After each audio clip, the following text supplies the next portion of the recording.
5월은 가정의 달이라고 우리가 특별히 하나님께서 이루어 주신 가정을 감사하며 고마워하는 그런 귀한 달입니다. 5월 첫 번째 주일, 오늘은 특히 어린이 주일로 우리 어린이들 자녀들을 축복하고 또 보호하는 귀한 날입니다. 어린이들 자녀들은 우리 부모들의 보배요, 희망이지요. 성경 말씀에 자식은 여호와의 기업이요 태의 열매는 그의 상급이라고 말씀해 주셨습니다. 하나님이 주신 기업이요 상급이다 했습니다. 자녀들을 향한 우리 부모님들의 사랑과 희생과 수고는 참으로 끝이 없습니다. 오늘 아침 읽어주신 말씀에 에서와 야곱 쌍둥이 형제입니다. 에서와 야곱의 부모님, 그 부모님들은 쌍둥이 두 아들을 향한 아버지와 어머니의 의견이 서로 다른 내용이 나오고 있습니다. 아버지 이삭은 큰아들 에서에게 모든 축복을 몰아주려고 하였고, 어머니 리브가는 작은 아들 야곱을 더 좋아했습니다. 이게 바로 저와 여러분 오늘날 우리 가정의 한 단면이기도 한 것 같습니다. 어머니와 아버지가 이 자식들을 그토록 사랑하지만 때로 어머니와 아버지의 의견이 서로 다를 때가 많습니다. 너무 좋아하기 때문에 내 의견에는 이렇게 해야 된다, 이런 교육을 시켜야 된다, 이런 결혼을 해야 된다, 이 방향으로 이런 직업을 가져야 된다, 의견이 강합니다. 남편과 아내가 서로 의견이 달라서 참으로 충돌, 긴장이 일어날 때가 있죠. 그런 엄마 아빠의 긴장을 보면서, 그런 싸움을 보면서 자라는 아이들의 마음은 극히 불안하고 또 당황스러울 수 있습니다. 저도 우리 아이들 키울 때 아이들을 사랑하지만 제대로 다 해주지 못한 걸 지금 와서 후회롭기도 합니다. 그런데 우리 아들은 교회 시작하고 너무 바쁜 중에 어떻게 세월이 갔는지 쑥 지나가 버리고 말았어요. 그런데 두 번째 6년 후에 딸을 이제 하나님께서 주셔서 고맙게 참으로 감사한 마음 많습니다. 딸이 커가는데 그땐 정신이 좀 아들 때보다 조금 더 들었는지 딸을 바라보는 시간도 더 있고, 또 저녁에 잘 때 제가 좀 늦게 들어가도 꼭 잊지 않고 한 일이 우리 딸 방에 들어가서 자기 전에 기도를 한 번씩 해줬습니다. 지금 생각하니까 너무 고마워요. 어린 딸이라서 그걸 또 늘 좋아했어요. 아빠가 날 사랑해준다, 아빠가 기도해준다. 어떻게 하다 제가 잊어버리고 있으면 저를 불러서 아빠 뭐 잊어버렸어 하고 리마인드 해주면, 아 그렇지, 잠깐 한두 마디 기도해주고 머리에 손 얹고 축복하는 그런 시간이 있었습니다. 근데 딸이 좋아하니까 나도 참 보람 있고 또 사랑스럽고 기도한 다음에 항상 제가 자주 묻는 말이 있었어요. 그레이스 누구 딸이지? 아빠 딸이야. 그러면 제가 하는 말이, 그렇다, 너는 아빠 딸이야. 그러면서 제가 이 디디란 말이 데디 도터. 그래서 제 딸을 보면 항상 제가 디디다. 그러면 엄마가 옆에 있을 때는 우리 그레이스가 엄마도 또 인정을 해줘야 되니까 나는 MD야, 엄마, 마더도터야. 그러고 자기 엄마를 인정해주고, 어떤 때는 제 아내하고 제가 서로 그레이스를 두고, 아니야, 디디야, 아니야, MD야. 서로 자기 딸이라고 그렇게 말한 적도 있습니다. 딸이 다 이해하지요. 엄마 아빠는 자식을 한없이 사랑합니다. 그래서 그 사랑하기 때문에 자녀들을 사랑하고 키우고 하는데 의견의 차이가 있을 수 있어요. 이 이삭과 리브가는 쌍둥이 한날 태어난 에서와 야곱을 향하여 이런 갈등이 있었습니다. 엄마는 작은 아들을, 아버지는 장자를, 큰 아들을 더 좋아했습니다. 그래서 축복을 아버지는 큰 아들에게, 어머니는 작은 아들에게 더 주려고 했습니다. 이게 바로 오늘날 우리 가정의 한 단면이지요. 오늘 어린이날입니다. 우리 자녀들의 날입니다. 우리 자녀들이 보는 부모님들의 모습은 어떠한가요? 우리 부모들을 보면서 가정에서 자라나는 아이들의 그 형편은 어떠한가요? 에서와 야곱의 부모님은 어떠했습니까? 같이 설교 노트를 보면서 이 가정을 우리가 방문해 보겠습니다. 1번입니다. 1번에 여기 제가 잘못 썼어요. 아버지 이삭은 큰아들 에서입니다. 에서, 이삭이 아니고 에서. 고쳐서 읽도록 하겠습니다. 아버지 이삭은 큰아들 에서에게 축복을 주려고 하였다. 이게 아버지의 계획이었어요. 아버지는 큰아들이 마음에 들었습니다. 큰아들이다, 장자다. 한날 태어났지만 그래도 쌍둥이지만 내 장자는 에서다. 또 에서는 사냥하는 걸 좋아했어요.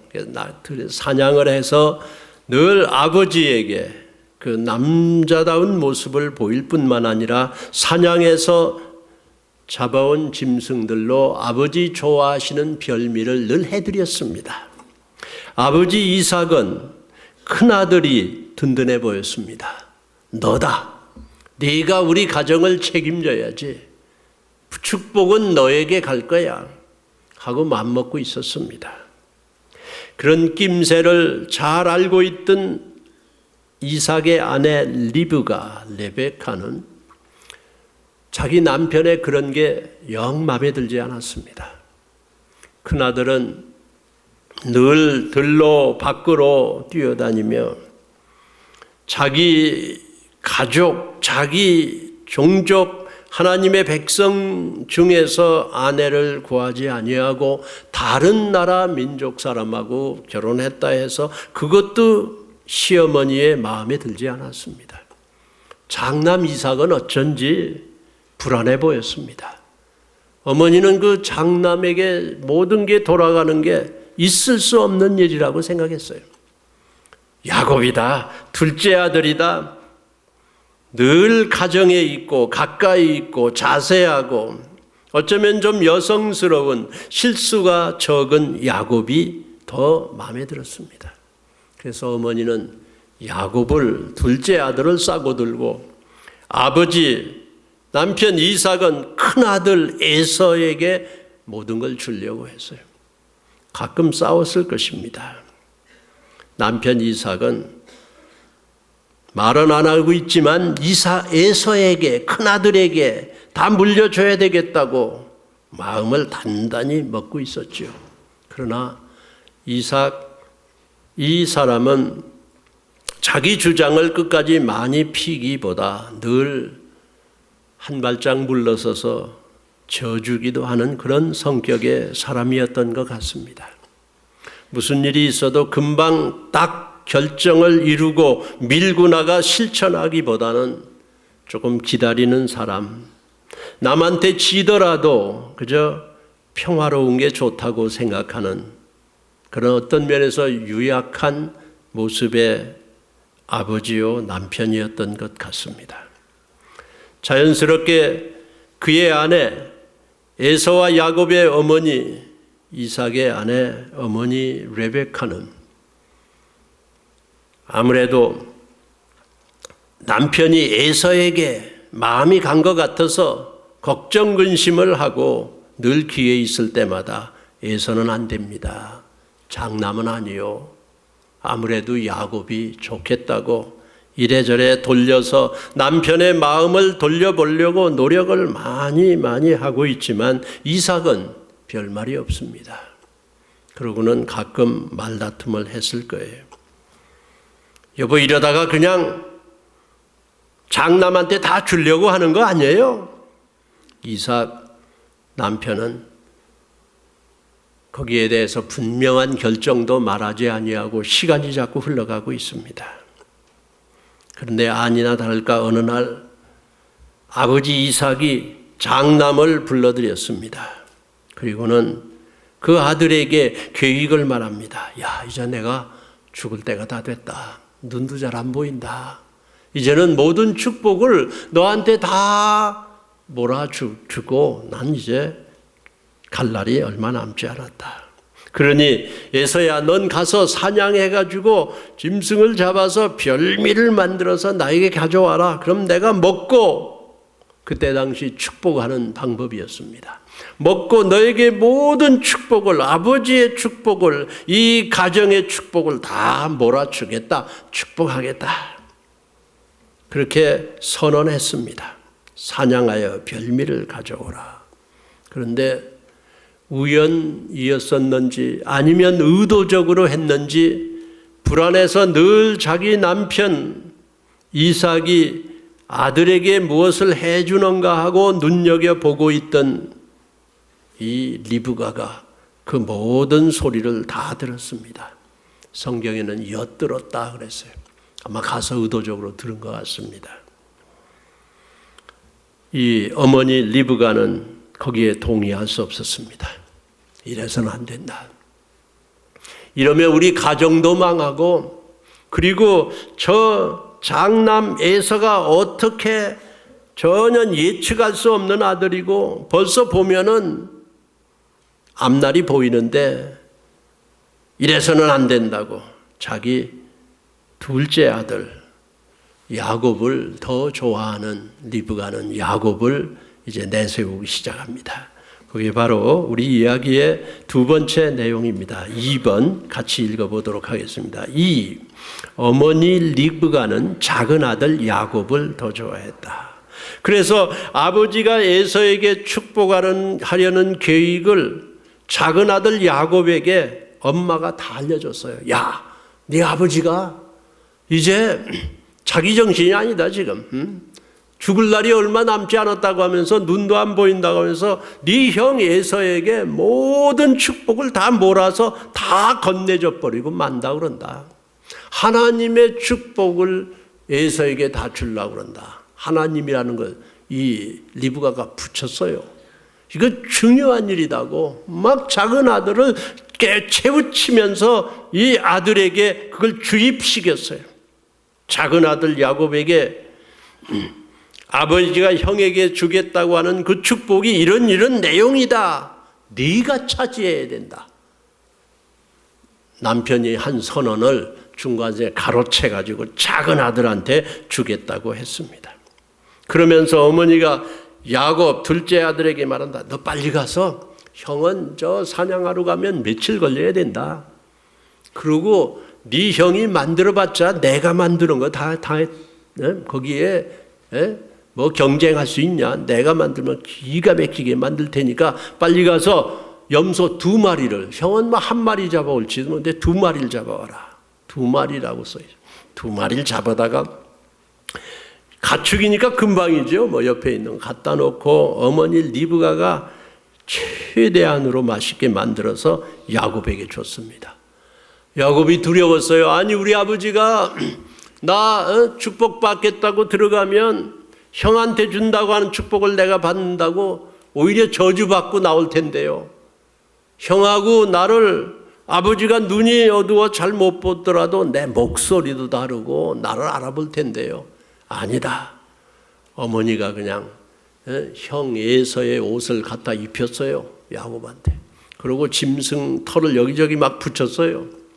그리고 맛있는 걸 딱 해서 들여보냈습니다. 아마 연습을 많이 했을 것 같아요. 이렇게 말해라, 이렇게 말하라. 어머니가 자세하게 알려줬죠. 야곱은 아버지에게 들어갔습니다. 아버지, 아버지의 큰아들 에서가 아버지 말씀한 대로 별미를 가지고 왔습니다. 아니, 어떻게 그렇게 너 빨리 왔냐? 사냥하러 가면 며칠씩 걸리지 않냐? 하나님께서 도와줘서 순적한 길을 열어가지고 이렇게 빨리 올 수가 있었습니다. 아, 그래? 네 목소리는 야곱 같은데 네가 정말 에서냐? 예, 제가 에서입니다. 이리 와봐라.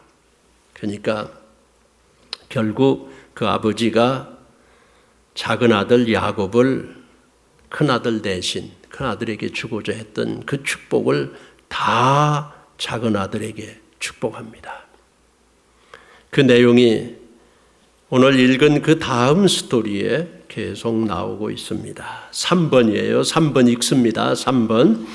아버지 이삭은 작은 아들 야곱을 축복하였다. 27장 27절, 26절부터 제가 보면은요, 제가 읽어드리겠습니다. 그의 아버지 이삭이 그에게 이르되 내 아들아 가까이 와서 내게 입맞추라. 이삭이 그 아들을 자기에게 가까이 와서 입맞추라. 그가 가까이 가서 그에게 입맞추니 아버지가 그의 옷에 향취를 맡고 그에게 축복하여 이르되, 참 아름다운 모습이에요. 내 아들의 향취는 여호와께서 복주신 밭의 향취로다. 여러분은 언제 여러분의 아들을 끌어안고 아들의 냄새를, 딸의 냄새를 맡아보셨나요? 에이, 다 컸는데요, 뭐 어른 되고 결혼도 했고 따로 살고 만나지도 잘못하고 서먹서먹할 뿐입니다. 아니에요. 그 아들은, 그 딸은 여러분이 끌어안고 그 자식들 마음속에 있는 그 많은 짐과 상처와 어려운 그 내용을 누가 냄새 맡아주나. 외로운 시간을 보내고 있는지도 모릅니다. 이삭이 자기 아들을 내게 오라, 입맞추라. 그리고는 40이 넘은 아들입니다, 지금. 끌어안고 내 아들의 향취구나, 내 아들의 향취구나. 그의 옷의 향취 냄새를 맡고 축복하기 시작했다. 우리 아들이 어떤, 우리 딸이 어떤, 우리 자손이 어떤 냄새가 나는지요. 혹시 외로움의 냄새를 가지고 있나요? 혹시 마약의 냄새, 술의 냄새, 담배의 냄새, 이상한 냄새? 아버지는 압니다. 어머니는 알아요. 끌어안으면 압니다. 안고, 아, 우리 아버지가 나를 안아줬다. 너무 나이 많아도 never too late. 너무 지나지 않았어요. 게리 스몰리라는 사람은 말하길, 부모가 자식을 끌어안으면 자식의 그 맥박이 평소보다 40%가 올라간다. 막 가슴으로 통하는 거죠. 내 향취를 맡다니. 그러면서 끌어안고 이삭이 축복합니다. 야곱을 축복해요. 그 아들의, 내 아들의 이 옷의 냄새는 여호와께서 복 주신 밭의 향취로다. 하나님은 하늘의 이슬과 땅의 기름짐이며 풍성한 곡식과 포도주를 내게 주시기를 원하노라. 하늘의 이슬, 이 팔레스타인 지역은요, 뭐 소낙비가 폭포수처럼 이렇게 내리는 경우가 없습니다. 지중해 옆에 비가 잘 안 와요. 우리 지금 캘리포니아 비가 몇 년 동안 가뭄이 들어서 심각한 문제인데 우리 여기와 비슷합니다. 이보다 더해요. 네. 지중해 옆에 비는 안 오지만 그 바다 옆에 있어서 늘 이른 새벽에는 이슬이 많이 깁니다. 이슬이 물방울 정도예요. 이 이슬을 하늘이 주신 이슬로 봤습니다. 그 이슬이 모든 꽃도 피우고 식물도 자라게 하고 또 마시는 물도 그걸 모아서 마시고 있어요. 이슬이 중요합니다. 하나님이 주신 이슬. 여러분, 은혜도 몽땅 한꺼번에 갑자기 받는 것도 필요해요. 그러나 이슬 같은 은혜는 참 젖어드는 은혜입니다. 인격의 깊은 곳까지 생활을 잘 젖어지게 하는 그 스며드는 은혜, 너무 좋은 거예요. 부모님의 은혜는 늘 이슬 같은 은혜. 하나님의 은혜, 이 하늘에서 내린 이 하늘의 이슬 같은 축복이 이 아들에게 함께 해달라고 아버지가 축복합니다. 지금 아버지의 축복. 오늘 이 가정의 달 우리 어린이들 앞에 우리 아버지 어머니의 축복입니다. 만민이 너를 섬기고 열국이 내게 굴복하리니 내가 형제들의 주가 되고 내 어머니의 아들들이 내게 굴복하며 너를 저주하는 자는 저주를 받고 너를 축복하는 자는 복을 받기를 원하노라. 이삭이 아버지가 아들한테 지금 그런 축복을 합니다. 끌어안고. 이때 이 야곱은 자기가 누군지 알았어요. 내가 이런 사람이구나. 하나님의 복이 나에게 함께하는 사람이구나. 나를 축복하는 자는 축복하고 저주하는 자는 물리쳐 준다고 하는 그런 사람이구나. 하나님이 보호해 주심, 하나님의 보호가 나의 평생에 함께하고 있구나. 이거를 야곱이 지금 그런 복을 받고 있어요. 자기 정체성을 확인하는 놀라운 순간입니다. 이 일을 누가 해줍니까? 우리 부모들이 하는 거죠. 엄마가 하는 거죠. 우리 집엔 아버지가 없는데 나 혼자 애들 키우는데 어떡하냐. 어머니가 아버지 역할도 해야 되는 거예요. 저는 아버지 없는 집에서 자랐어요. 우리 어머니가 아버지 역할 다 했어요. 홀로 혹시 어머니 없는 집이면 아버지가 어머니 역할까지 다 하는 거예요. 이런 사람이구나. 이삭이 야곱을, 작은 아들 야곱을 다 축복합니다. 지금 해야 돼요. 늦지 않았습니다. 결혼했어도 늦지 않습니다. 아들아, 딸아, 내가 너를 축복한다. 내가 너를 하나님 아버지 여호와의 축복이 너와 함께 하도록 내가 축복한다.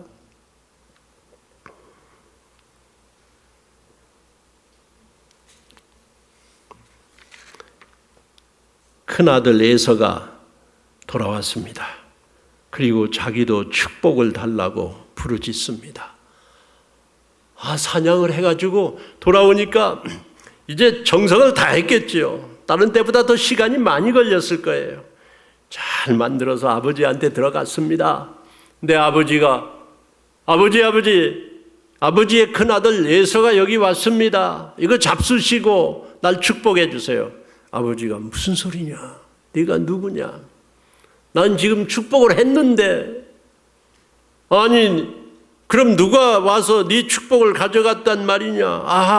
아버지와 아들은 알았죠. 야곱이 가져갔구나. 큰아들 에서가 부르짖습니다. 아버지가 내릴 축복이 그것뿐입니까? 남겨놓지도 않았습니까? 나도 축복해 주십시오. 아버지가 다 줬다. 그리고 그 27장, 28장에 보면 아버지가 에서도 축복을 합니다. 하는데 에서는 그날 도저히 견딜 수가 없었어요. 너무도 분노가 일어나고 나를 축복해야 될 유일한 사람이 나에게 올 축복을 다른 사람에게 줬다. 견딜 수가 없었습니다. 심리학자는 이 장면을 보고 말하기를 그날부터 에서는 방황하는 한 남자가 되고 말았다고 말하고 있습니다. 혹시 우리 자녀들에게 여러분의 해야 할 축복을 안 주어서 자녀들이 방황하고 있는 거 아닌가요? 교훈입니다. 그러면 우리 부모들이 이 스토리에서 우리 부모님들은 자식에게 어떻게 해야 할까요? 저는 4가지를 말씀드리기 원합니다. 그 밑에 있는 내용 같이 읽어보겠습니다. 부모님은 자식들에게 어떻게 할까요? 1. 하나님을 가르친다. 우리는 하나님을 가르쳐줘야 돼요. 2. 읽습니다. 자녀들 앞에서 아버지와 어머니가 같은 의견을 가진다. 3. 편애하지 않는다. 4. 자녀들을 축복한다. 이거 할 수 있는 일입니다. 교인들이 할 수 있는 일입니다. 우리 교인 어머니 아버지들이 우리 자식들에게 아이들에게 하나님을 가르칠 수 있습니다. 아이들은 모릅니다. 자녀들은 부모의 보호면은 어쩌면 충분하다고 생각할지 몰라요. 그런데 부모들이 예배하는, 부모들이 의지하는, 부모들이 따라가는 하나님을 보여줘야 합니다. 하나님은 더 큰 그림을 가지고 있습니다. 하나님 없는 성공, 하나님 없는 좋은 학교, 좋은 공부, 어쩌면 우리 자식들이 하나님 제대로 모르면은 곤고한 인생을 살아가야 될지 모릅니다. 방향이 없습니다. 낙심할 때 일어나지 못하고 성공할 때 나눌지 못하는 무서운 그런 아들, 그런 딸이 될지도 몰라요. 하나님을 가르쳐야 합니다. 하나님의 목적, 하나님의 선택, 하나님의 말씀, 하나님의 교회를 늘 보여주어야 합니다. 어제 새벽 예배 때 잠언 1장을 우리가 같이 읽었는데요. 아버지의 그 교훈은 너무너무도 중요한 교훈이에요. 그 관계되는 책들을 읽다가 시카고 빌 하이빌스 목사님이 자기 어렸을 때를 쓴 것을 읽어봤습니다. 미국의 가장 영향력 있는 교회의 목사라고 그래요. 그 빌 하이빌스 목사가 자기 어렸을 때 자기 아버지가 형님하고 형하고 자기를 늘 데리고 이제 교회에 가서 예배 드리고, 그리고는 주일날 오후 4시 반이면은 자기 아버지가 교회 집사예요.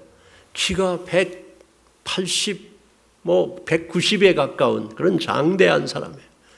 험한 일, 매뉴얼 일을 해서 손이 막 거칠어요.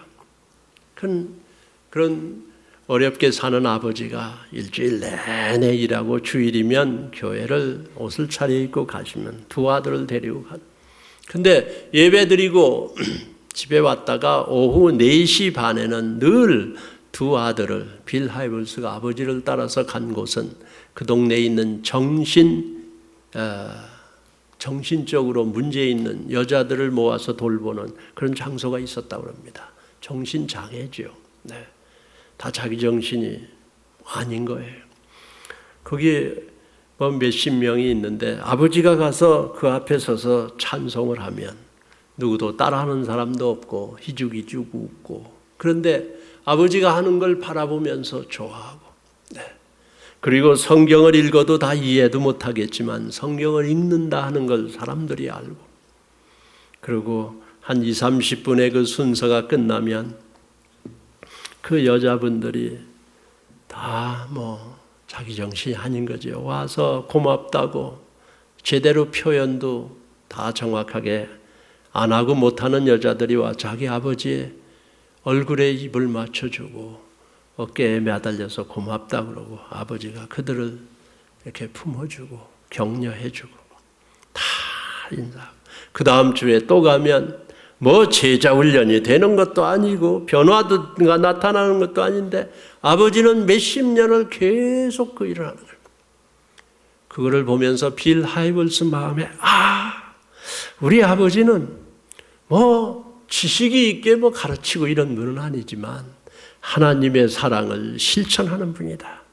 이게 그 아들의 마음속에 꼭 들어간 거예요. 그게 자기 인생의 아주 귀중한 교훈으로 박힌 것입니다. 선을 행하는 자를 하나님이 무시하시겠습니까? 빌 하이블스 같은 귀한 아들이 그 아버지의 그 가르침 속에 나온 거죠. 우리들의 자녀, 오늘 5월 첫 주일, 가정의 달, 내 딸, 내 아들, 내 손자들은, 아니 우리의 후손들은 지금 무슨 냄새를 내고 있는가? 우리는 끌어안아야 됩니다. 그리고는 맡아야 됩니다. 아니, 우리 교회가 이 일을 감당해야 합니다.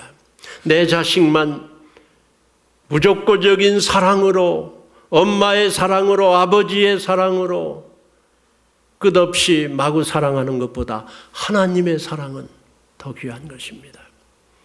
야, 내가 널 사랑한다. 너 우리 가정에 이 전통을 지켜야 돼. 우리 가정에 너는 중요한 사람이야. 그것도 좋죠. 그러나 하나님의 나라에, 하나님의 교회에 중요한 사람이라는 건 어떻습니까? 그건 더 귀한 것입니다. 아들이 참 목적을 가지고 살아갈 수 있는 길입니다. 우리 교회에서 내 자식, 내 딸도 귀중하지만 다른 자녀들도 늘 보호해 주셔야 돼요. 늘 축복해 주셔야 돼요. 늘 쓰다듬어 주셔야 돼요. 아이들이 교회, 우리 미국에 있는 한국교회, 아마 한국도 마찬가지예요. 지금 아이들이 고등학교까지 부모 따라오지만 대학 가면은 안 올라오고 그래요. 대학 지나면 더 안 올라오고 그래요. 교포교회 아이들은 왜 교회 안 오냐? 아, 어른들이 너무 말이 많아. 우리 막 욕해. 그런 심정, 그런 기분을 막 주고 있는 거예요. 아이들이니까 실수할 수 있습니다. 아이들이니까 싸울 수 있습니다. 어찌 우리 아이만, 우리 딸만 더 좋을 수가 있나요? 똑같습니다. 그 부모에게는 하나뿐이 없는 자기 자식이죠. 늘 우리 보호해줘.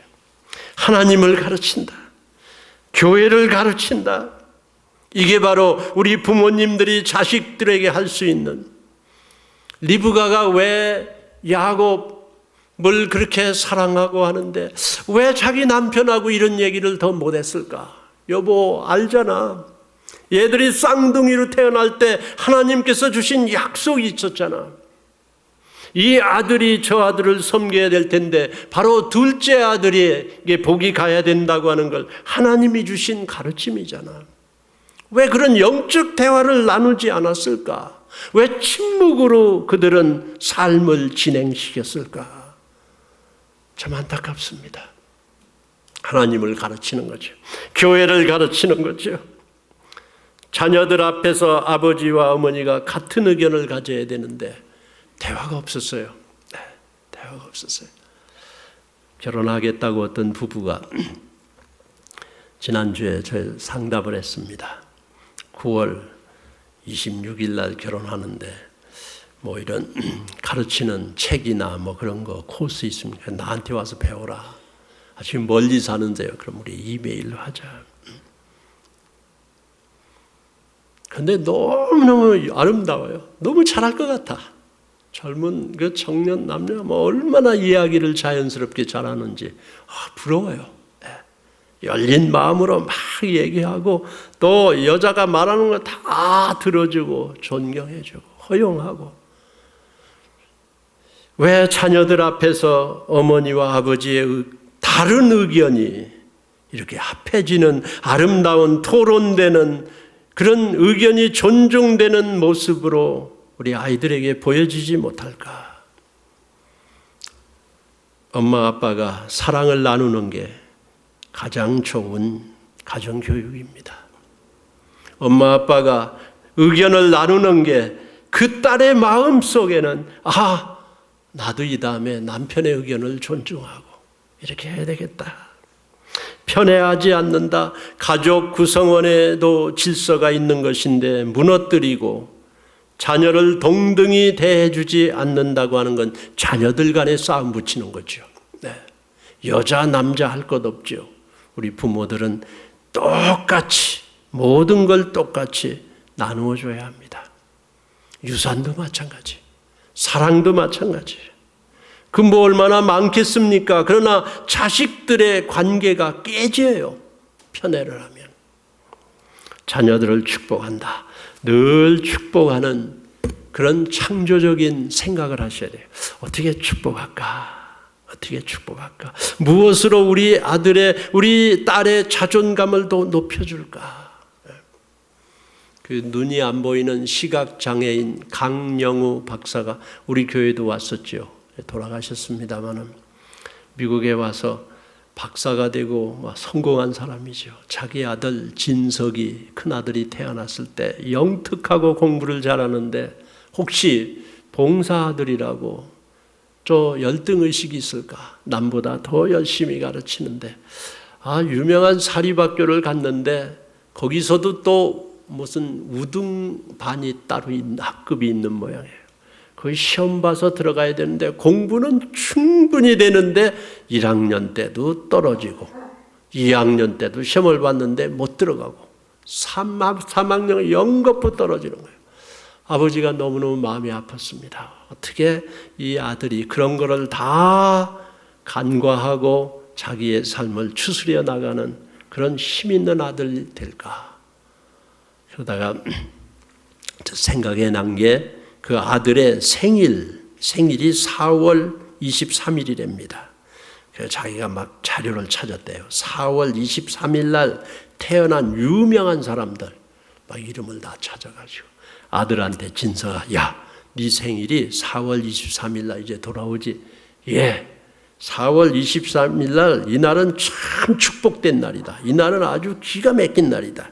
이날 네 생일날 4월 23일 날 태어난 사람들이 훌륭한 사람이 많다. 그게 누구예요? 영국의 대문호 셰익스피어가 4월 23일 날 태어났다. 그러니까 이 아들이 갑자기 그래요. 나도 그렇게 유명한 사람 될 수 있네요. 거기서 또 축복을 받고 격려를 받고 막 아빠하고 끌어안고 아빠 그날 나 태어나게 해줘서 고마워. 4월 23일 날 태어난 사람, 유명한 사람들 이름으로 또 아들을 격려했다. 그래서 힘있게 우등반도 들어갔다 그럽니다. 우리 아들들은 늘 아버지 어머니가 어떻게 축복하는 길을 만들어낼까?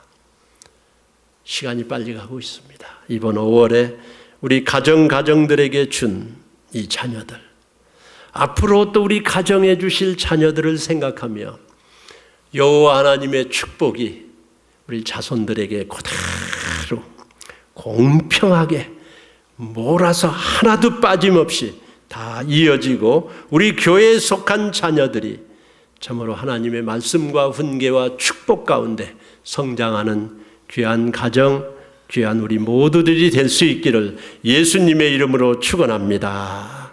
기도하겠습니다. 하나님 아버지, 우리 교회에 속한 가정들, 부부들을 축복합니다. 주신 기업과 상급으로 주신 태의 열매 자손들을 축복합니다. 가정이 주신 자녀들, 후세들을 잘 키울 수 있게 해주시고 우리 교회가 우리 후세들을 키워내는 축복하는 놀라운 은혜를 계속 받게 해 주시옵소서. 예수님의 이름으로 기도하옵나이다. 아멘.